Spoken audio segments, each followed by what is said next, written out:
Marghera i 100 cittadini afghani accolti in Veneto Assindustria Veneto Centro mette a disposizione 2 appartamenti nel Trevigiano ed è pronta a fornirne anche altri. Legittimo manifestare le proprie idee, inaccettabili le violenze e le interruzioni di pubblici servizi, così il presidente del Veneto Luca Zaia sull'annunciata manifestazione di domani dei No Pass. Eseguita nel pomeriggio l'autopsia sul corpo di Serena Fasan, la farmacista di 37 anni trovata esanime nella sua casa di Castelfranco. I segni sul collo non sono compatibili con lo strangolamento. Nuova tragedia della strada, ancora una vittima. Susegana, pensionata di 84 anni, esce dal bar, attraversa la Pontebana investita da un'auto, è morta poco dopo all'arrivo dell'ospedale. Troppi incidenti nella Marca, 30 vittime in 3 mesi. È partito questa mattina da Piazza dei Signori il viaggio a piedi verso Roma di Andrea Dan, presidente dell'associazione Manuela. Carenza di medici di base, la conferenza dei sindaci ha dato l'ok al piano predisposto da UNS e sindacati, innalzato a 1800 il numero di assistiti per ogni medico. Ritorna lunedì 6 settembre dalle 21:15 su Antena 3 l'appuntamento con l'agone politico di Ring, riflettori sulle grandi sfide che attendono il Veneto, dalle amministrative alla convivenza con il virus.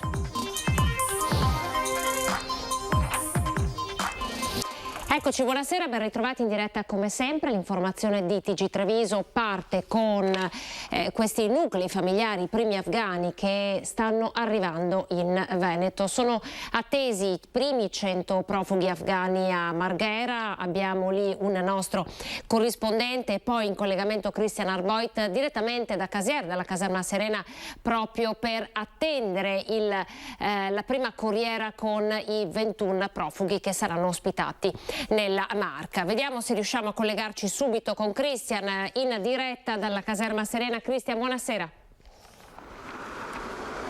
Buonasera Anna, buonasera a te e a tutti i telespettatori di Antenna 3. Sono ore di attesa qui a Casier, mi trovo all'esterno dell'ex caserma Serena che ben conosciamo, è l'hub provinciale, l'hub della Marca trevigiana per i migranti e i profughi. Mi trovo qui con il sindaco di Casier Renzo Cararetto, anche lui in attesa di questi profughi perché Anna in questi minuti c'è un piccolo giallo perché dovrebbero arrivare a momenti, però si sono perse letteralmente le tracce, non sappiamo dove siano finiti. Dovrebbero arrivare a Marghera, prima avevano annunciato le 2 del pomeriggio, poi le 3, le 5.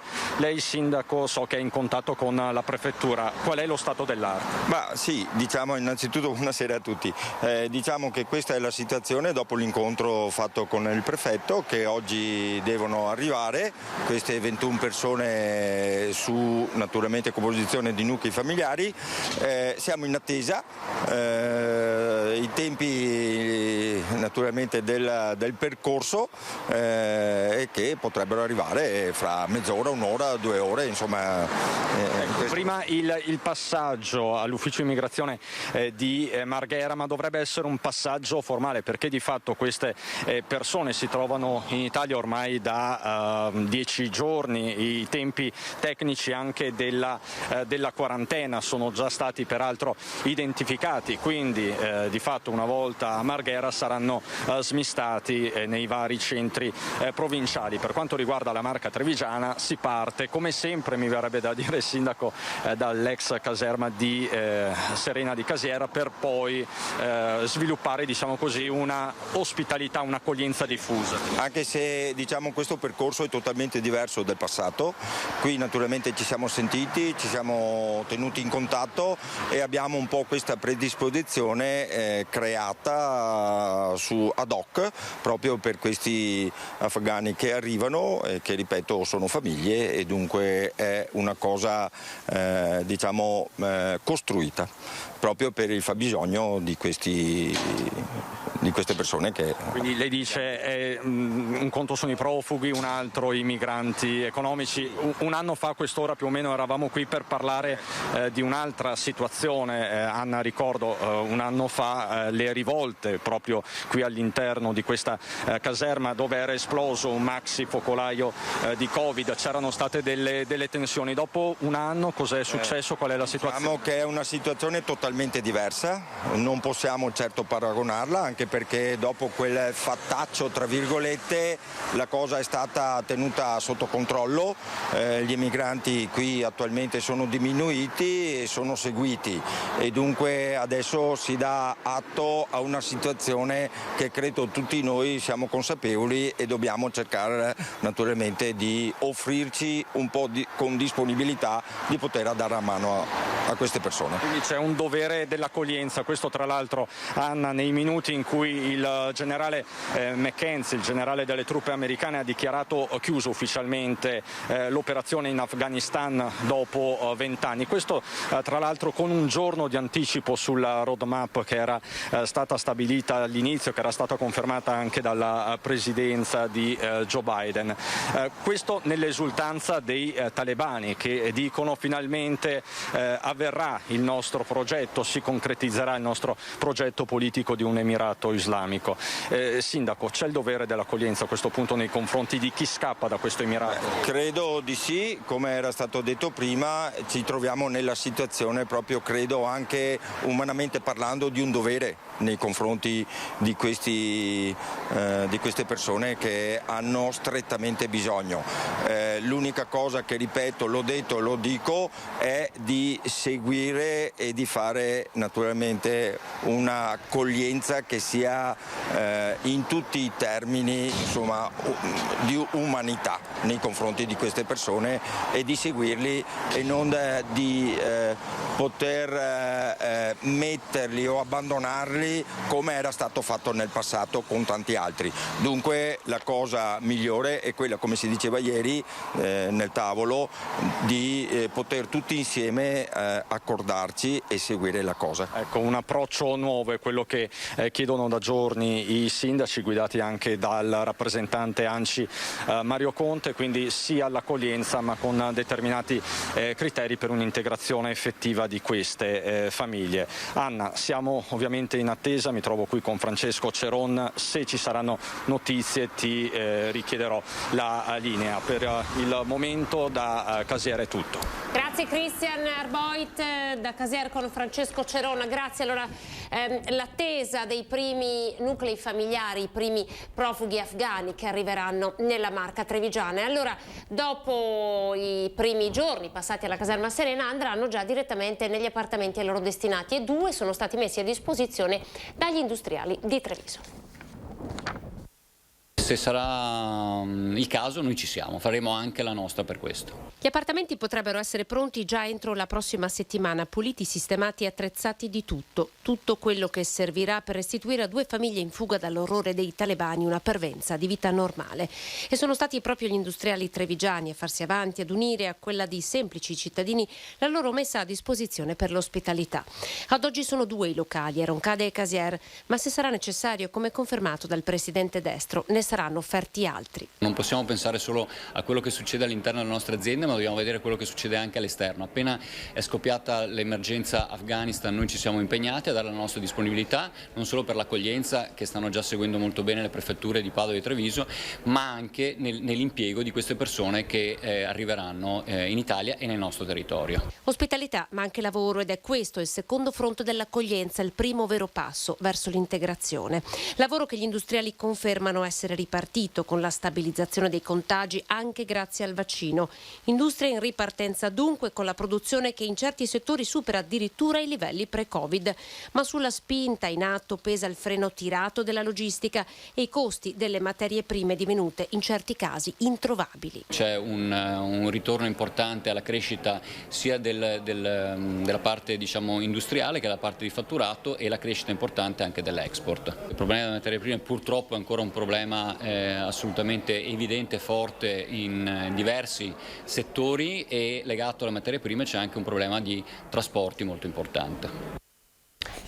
Una mozione di accoglienza per i rifugiati afghani da approvare comune per comune, quella che ha predisposto la segreteria nazionale del Partito Democratico. Vediamo. Una mozione in ciascun consiglio comunale per chiedere alle amministrazioni di impegnarsi ufficialmente nell'accoglienza dei cittadini afghani, spesso intere famiglie in fuga dal regime dei talebani. È quella che presenterà nella Marca il Partito Democratico, come conferma il segretario provinciale Giovanni Zorzi. L'accoglienza è un dovere morale di fronte al dramma che stanno vivendo in Afghanistan, questo mi pare evidente. Mi pare altrettanto evidente che compito della politica sia dare una risposta, per l'appunto politica e amministrativa, a questo dovere morale. Stiamo parlando di famiglie che si sono già dimostrate a noi vicine, insomma, e che hanno dato una mano all'Occidente, insomma, a cercare di favorire la democrazia. Il documento è stato predisposto dalla segreteria nazionale del PD. L'obiettivo è quello di favorire l'accoglienza e l'integrazione sul territorio, evitando le ghettizzazioni. No all'uso prolungato di sistemazioni come l'ex caserma Serena, ribadisce Zorzi. Mi auguro che da parte del prefetto ci sia veramente la volontà poi di procedere tempestivamente alla distribuzione di queste famiglie nei comuni, nelle strutture che si rendono disponibili. L'esempio l'abbiamo qui a due passi, il comune di Asolo. Mauro Migliorini, il sindaco, ha già detto che è disponibile, forte di un'esperienza virtuosa proprio sull'accoglienza diffusa. Noi siamo per l'accoglienza diffusa, piccoli gruppi che permettono di integrarsi nel territorio, non alle grandi caserme, non alle grandi concentrazioni che invece creano problemi e rischiano di alimentare quei sentimenti che noi contestiamo di odio, di intolleranza e di violenza. Sul tema dell'accoglienza oggi anche il presidente del Veneto Luca Zaia, che ha accolto alle gallerie dell'Accademia il ministro Franceschini. Poi è tornato anche sul tema delle manifestazioni no pass che domani potrebbero bloccare la circolazione ferroviaria.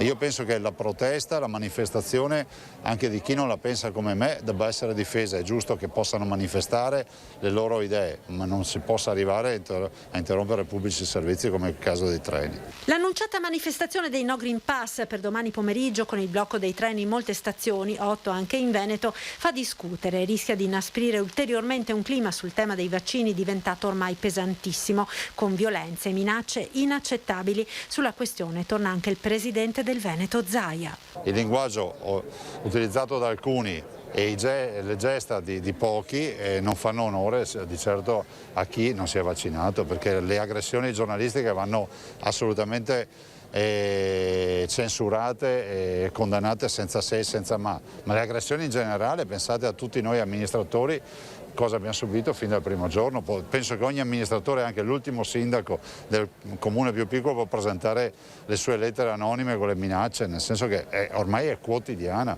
Da domani la certificazione verde diventa obbligatoria sui treni a lunga percorrenza, aerei, navi, oltre che scuole e università. I no pass e no vax alzano l'asticella e minacciano di bloccare il paese.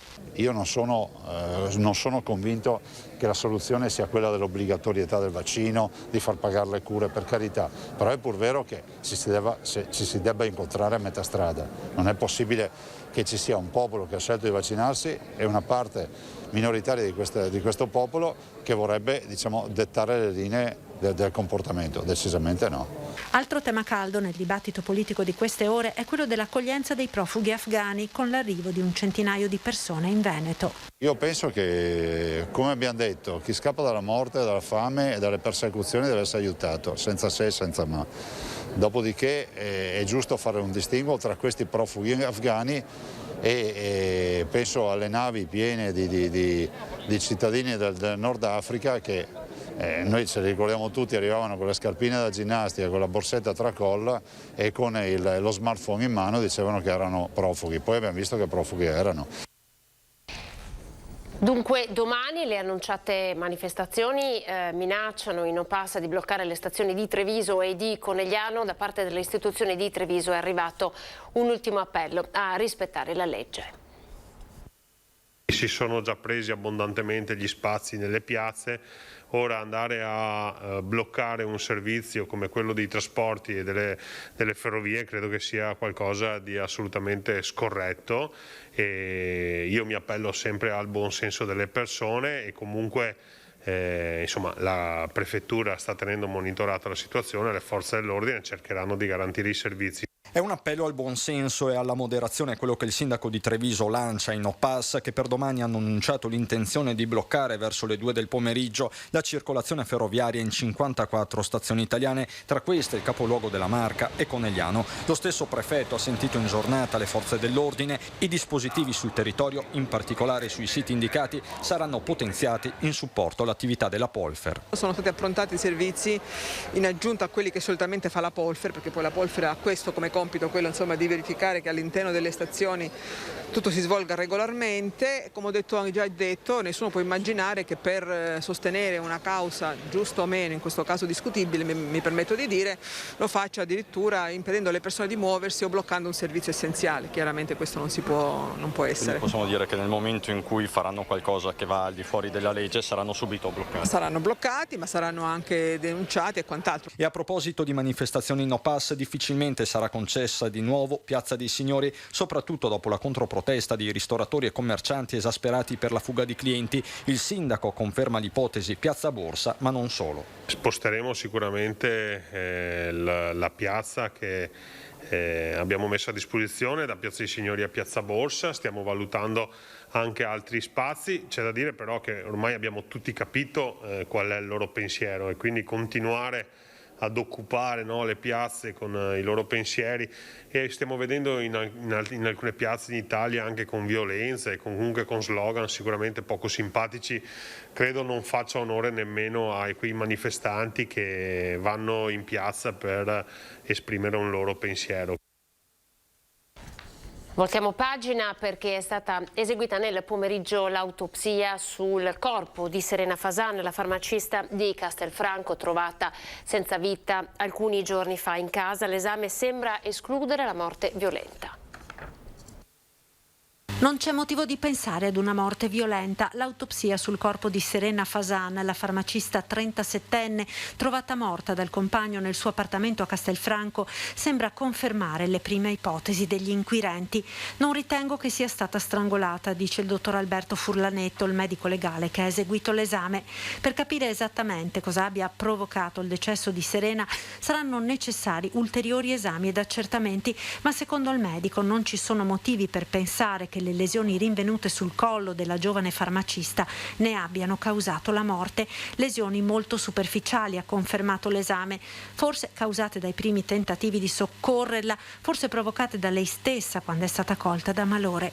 L'autopsia sembra cancellare dunque l'ipotesi di omicidio avanzata dopo il rinvenimento dei segni sul collo e dopo la drammatica coincidenza del suicidio dello zio Simone Fasan, 55 anni, trovato morto nella notte tra mercoledì e giovedì scorsi sul Greto dell'Astico. Nelle prossime ore la magistratura deciderà come procedere e quando dare il nulla osta per l'ultimo saluto a Serena e allo zio Simone. Andiamo a Susegana. Questa mattina un incidente mortale. Una donna di 84 anni, Teresa Betto, è stata investita da un'automobile mentre stava attraversando la strada. Per noi l'ho visto le precoci, una leprosa che le lascia qua. Ok. Quella strada nel media. Per le macchine lascia là, qua, ma ancora c'è sangue. La titolare del China Market lungo la statale 13 all'altezza dell'incrocio con via Ortigara stava aprendo il negozio questa mattina. Proprio in questo punto ha visto l'auto, un Audi, ferma, e poco più in là l'elicottero del SUEM La Barella con Teresa Betto ancora cosciente, 84 anni, pensionata. La donna era appena stata soccorsa dopo essere stata investita da un'auto che viaggiava in direzione Treviso. La donna, che abita proprio in zona, aveva appena preso il suo consueto caffè qui al bar Giardino. I titolari, mamma e figlio, sono stati tra i primi ad accorrere sul luogo dell'incidente e chiamare i soccorsi. Ero venuto a vedere il caffè prima e poi è passata la strada e purtroppo... La signora era ancora viva? Sì, mia madre ci ha parlato, probabilmente è stata una delle ultime persone a... Teresa Betto morirà poco dopo. Falciata dall'auto in corsa, il suo corpo è stato sbalzato sul portellone posteriore della macchina. Nella caduta il colpo alla testa che le sarà fatale. Teresa abitava in zona, sposata, pensionata, mamma di 2 figli. Una donna pacifica, solare. Quello del caffè al bar era uno dei suoi piccoli vizi quotidiani. Da qualche tempo si divideva insieme al marito tra la Marca e la loro casa a Tenerife. Si godeva la pensione. Purtroppo parlerebbe che non neanche fosse nelle strisce pedonali. regionali. Sul posto i carabinieri e il SUEM 118 con ambulanza ed elicottero. A Susegana è il terzo incidente mortale in un mese. Il 14 agosto è morto l'imprenditore Elio Doro. Il 9 agosto ad essere investito e ucciso è stato Gianfranco Livotto a soli 51 anni. Corrono molto le auto qui? Sì, purtroppo come un po' dappertutto, no, i limiti sono quelli che sono. Teresa Betto è la 30ª vittima nella Marca trevigiana in 3 mesi. Questa mattina è partita la lunga camminata fino a Roma di Andrea Dan dell'associazione Manuela.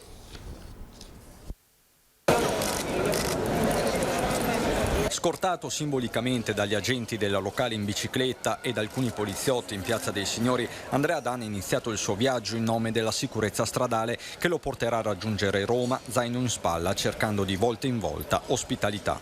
Da qua a piedi sono poco più di 515 chilometri. Organizzare questa missione che non è fatta di alberghi, è fatta solamente nell'umanità. L'obiettivo è promuovere la guida sicura coinvolgendo comuni, scuole, istituzioni fino al Consiglio dei Ministri, una maratona civile in nome della figlia Manuela morta a 6 anni in un incidente stradale e delle tante vittime che si sono registrate anche in quest'estate 2021. Nella Marca la tragica contabilità parla di 30 morti in 3 mesi, una strage continua che allarma la stessa prefettura. Il messaggio è importante che deve passare e significa non solo fare quello che già fanno le forze dell'ordine, vi assicuro che veramente tanto in termini di repressione, di prevenzione, ma come dire, anche qua un'assunzione di responsabilità da parte di ciascuno che deve cominciare da piccoli. A salutare Dan anche la provincia con Stefania Sartori e il comune di Treviso. La presenza dell'amministrazione qui sta a sottolineare che crediamo in questa attività, perché dobbiamo anche renderci conto che quelli che poi magari hanno degli incidenti in moto o anche dei piccoli infortuni sono i nostri amici, colleghi, le persone che normalmente frequentiamo, e quindi non avviene a degli completi sconosciuti, quindi può succedere a tutti e noi dobbiamo lavorare per questo. Questione di infrastrutture ma anche di cultura e di mode, come quella del monopattino, con il Parlamento pronto a varare nuove regole anche dopo l'incidente mortale costato la vita a un 13enne nel milanese. Non è tanto lo strumento che è pericoloso, ma chi lo guida e come lo guida. C'è un video che sta girando proprio in internet di un monopattino che va a 50 km/h. Significa come un motociclo. Bisogna agire soprattutto sui comportamenti, quindi norme nuove che siano più stringenti nei confronti dei conducenti. E ora guardate le immagini, siamo in via Bojago, sono immagini che fanno vedere un camion incastrato in un sottopasso. Il conducente del camion è un 24enne del Marocco, residente a Povegliano. Fortunatamente non c'è stato alcun ferito, questo incidente è avvenuto intorno alle 17 in via Bojago a Treviso. Ora parliamo di sanità, carenza dei medici di base, ce ne siamo occupati spesso. La conferenza dei sindaci dell'ULSS 2 ha dato l'ok al piano predisposto dalla direzione generale con i sindacati.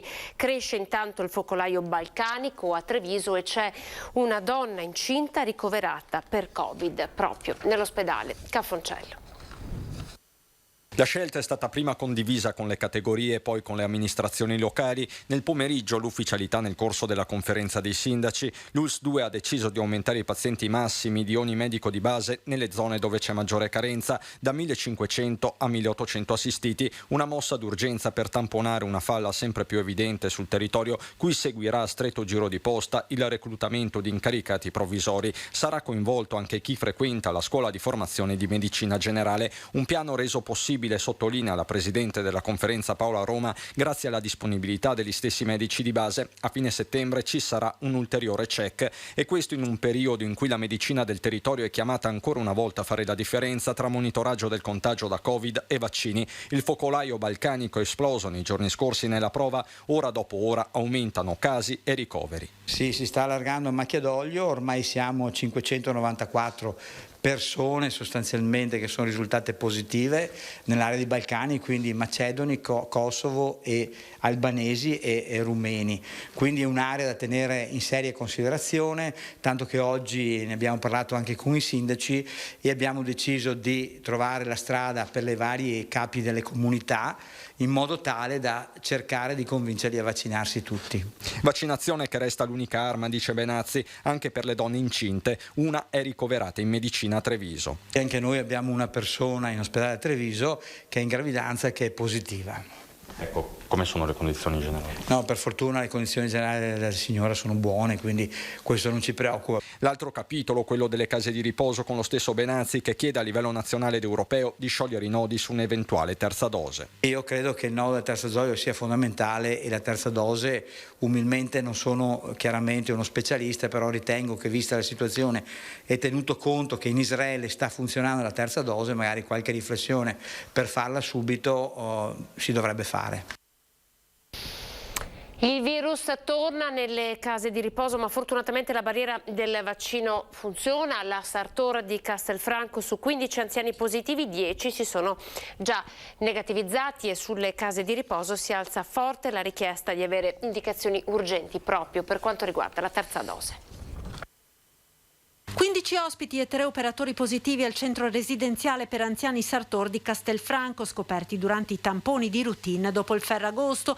Dopo i 2 casi nel Vicentino e Veronese, anche nella Marca il virus è tornato in un RSA, ma fortunatamente la barriera dei vaccini ha funzionato nel bloccare la malattia. I positivi sono stati isolati e le visite sospese. Questi ospiti sono per fortuna quasi tutti asintomatici, hanno dei lievi segni clinici. E la situazione è talmente sotto controllo che già stamattina di questi 15, 10 che si sono negativizzati ieri stanno rientrando nel proprio nucleo. Sicuramente appunto la vaccinazione ha dato un importantissimo azione, in quanto gli ospiti immunizzati hanno creato proprio un muro difensivo a questo ulteriore attacco.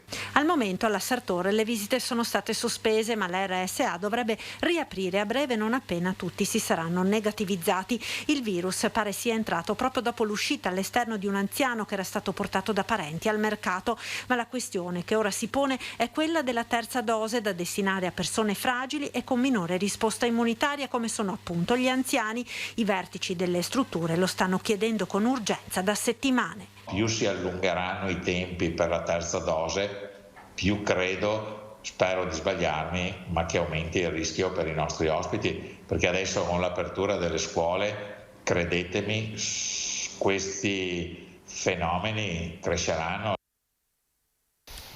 Si fa presto ad addossare colpe e criminalizzare il Green Pass. Siamo in un clima di pericolosa contrapposizione che rischia di far saltare valori, relazioni e gerarchie. Così il commissario di Unascom Confcommercio della provincia di Treviso, Tullio Nunzi, dopo il duro confronto sabato in Piazza dei Signori tra i manifestanti anti-Green Pass e gli esercenti, secondo cui la protesta ogni sabato pomeriggio intimorirebbe e allontanerebbe i clienti. Occorre da parte di tutti, ha detto Nunzi, un salto culturale ed un recupero del senso di comunità per uscire dall'impasse che, se da una parte vede il rialzo dei contagi, dall'altra vede una sterile e pericolosa caccia alle streghe. La politica alle corde di ring torna protagonista su Antenna 3. Si riparte dunque a partire dal prossimo lunedì con una finestra sui principali eventi, dalle politiche, le elezioni amministrative, ma anche la situazione pandemica che coinvolge la nostra regione. Ring, buonasera, ben ritrovati in diretta dunque. Da lunedì 6 settembre ritorna Ring, la politica alle corde, la trasmissione di attualità della prima serata di Antenna 3 condotta dal vice direttore di Media Nord-Est Ferdinando Avarino. È un autunno ricco di temi, quello che sta per iniziare, a cominciare dalle elezioni comunali in Veneto il 3 e 4 ottobre prossimi, il primo confronto a livello locale dopo l'insediamento del governo a guida Mario Draghi. Chiamate al voto piccole e grandi comunità in uno scenario variegato, tutto da decifrare. Ogni lunedì sera dalle 21:15 i protagonisti della politica e dell'attualità torneranno a confrontarsi in vista delle urne, ma non solo. Tante le sfide che attendono il Veneto, dalla gestione sanitaria della pandemia all'estensione del Green Pass. Cosa accadrà alla riapertura delle scuole, che autunno sarà sul fronte della convivenza con il virus? Antenna 3 sarà in prima linea per raccontare e approfondire i tanti volti di un Veneto che sta ripartendo, ma deve fare i conti con le incognite dei prossimi mesi. Coinvolgendovi ogni settimana nel sondaggio con cui vi chiediamo la vostra opinione sui temi più caldi e discussi. Domande, ma soprattutto risposte, quelle che cercheremo di dare grazie anche ai vostri messaggi e ai vostri spunti in diretta ogni lunedì sera a Ring su Antenna 3. Vi aspettiamo per combattere con noi ogni lunedì alle 21:15 su Antena 3. Sport, la castellana Francesca Porcellato argento alle Paralimpiadi di Tokyo nella crono H3 di handbike per la rossa volante alla sua 11ª Olimpiade. Si tratta della 15ª medaglia. Questa ragazza invincibile, che domenica prossima compirà 51 anni, è nei numeri e di fatto la miglior atleta paralimpica di sempre, ha scritto in un post su Facebook il presidente del Veneto, Luca Zaia, capace di vincere tutto il possibile da Seul 1988 a Tokyo 2020 nell'atletica, nello sci di fondo e ora in handbike. Una leggenda vivente che ha come prima caratteristica la voglia di combattere e di abbattere i propri limiti. E la vedete nelle immagini. Apriamo ora la pagina delle notizie che arrivano dal Bellunese.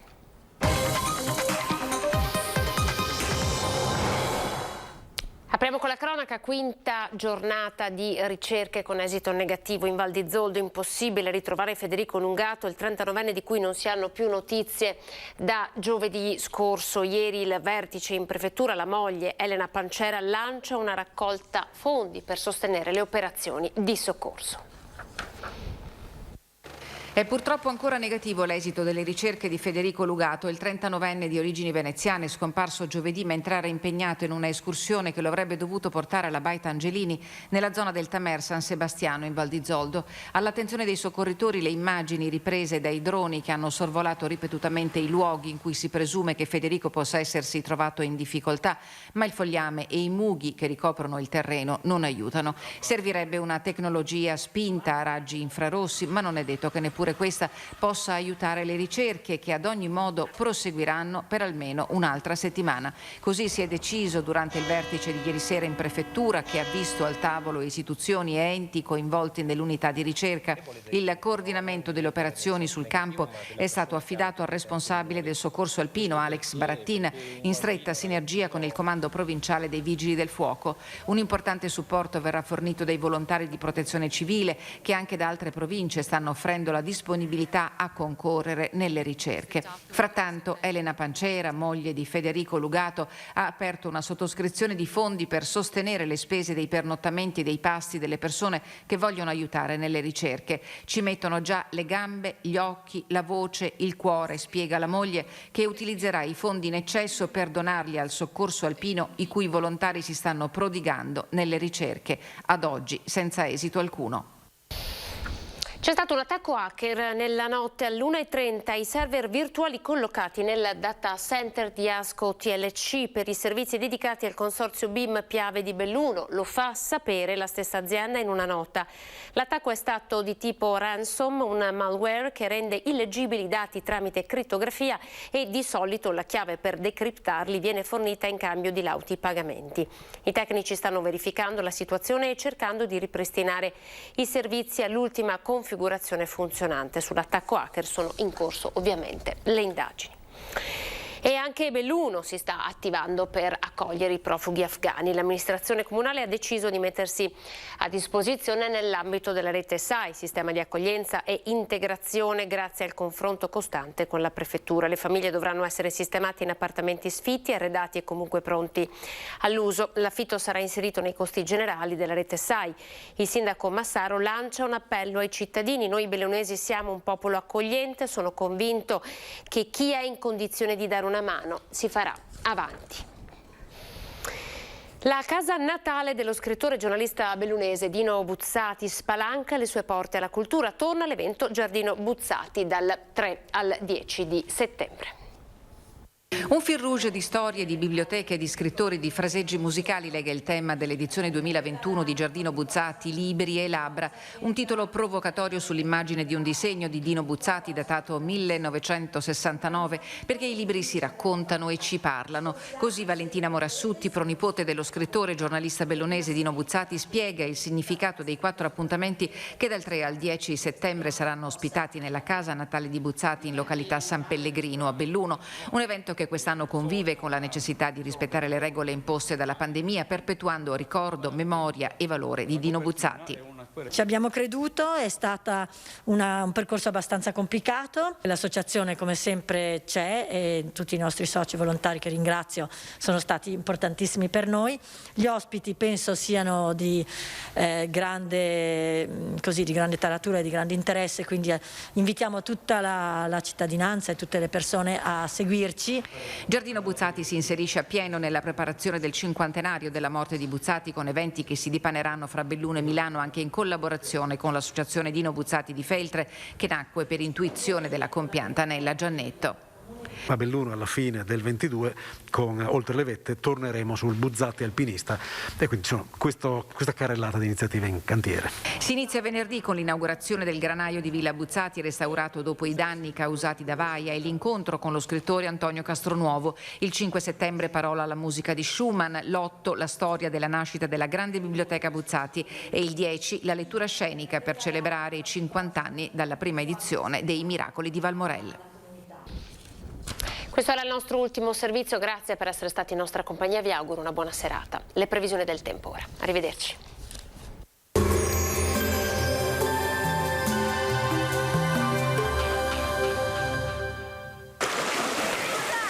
Villaggio San Francesco a Caorle, di Villa Giapasana Croazia, di holiday.com. Sicuramente in vacanza. Bentrovati al meteo. Settembre al via con l'alta pressione sull'Italia. Il mese inizierà con un tempo stabile e non sono previsti eccessi di caldo. Vediamo il dettaglio di mercoledì. Sul Veneto la giornata trascorrerà all'insegna di un ampio soleggiamento, lo vediamo, sarà asciutto ovunque con cielo sereno e sgombro da nubi, salvo per occasionali addensamenti, ma saranno del tutto innocui.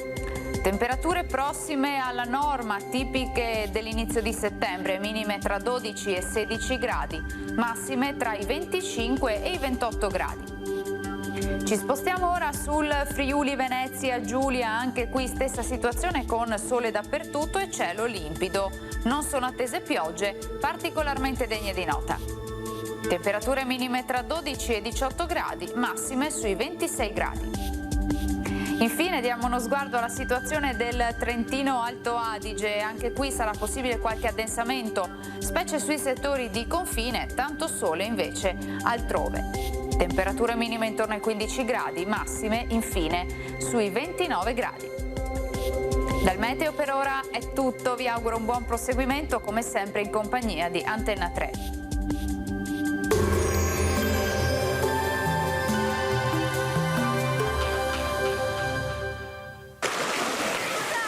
Villaggio San Francesco a Caorle, di Villa Giapasana Croazia, di holiday.com. Sicuramente in vacanza.